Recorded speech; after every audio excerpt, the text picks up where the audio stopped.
Actually, when we formed Impulse Gear, we formed the company around making games for virtual reality, and specifically making first-person shooters for virtual reality. So Farpoint is a sci-fi shooter for PlayStation VR, and with Farpoint, we really wanted to bring that core game experience to PSVR owners. We're trying to break down those barriers of what it takes to create great experiences for virtual reality. When we were developing Farpoint, we really did develop it with the controller in mind. We worked with the Sony team in Japan with the goal in mind of creating this controller that's perfect for first-person shooters.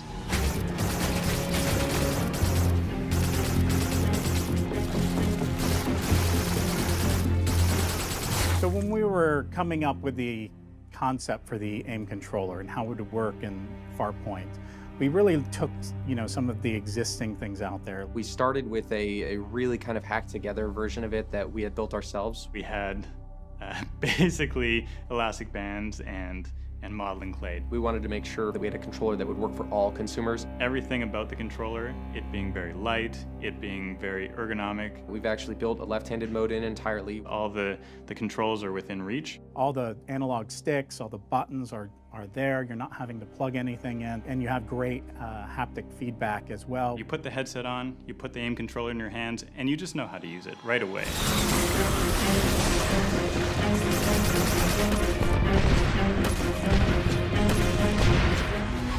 I think when you're inside of Farpoint, you want to be able to play it without really thinking about the fact that you're holding the controller. We really want that experience to be as immersive as possible. The really amazing thing about it is the one-to-one interactivity. So you hold it in your hands, and exactly how you move it, that's exactly what you'll see in VR. You can look down and your hands match up with what you're seeing in-game.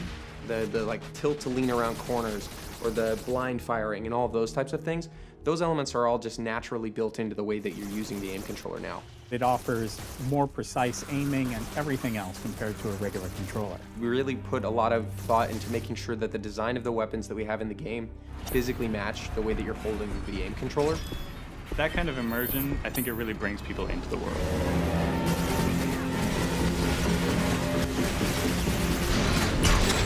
Having that controller in your hands and seeing it represented in-game, one-to-one, that really brings that whole experience to a whole new level. And that was our goal. It wasn't to build some abstract controller. It was to build the best controller for a first-person shooter. And working with Sony, we had the opportunity to do that. We're really excited to see what other devs will do with it as well. I'm really hoping that gamers see this as a kind of transformative experience that really expands on what first-person shooters can be in the future.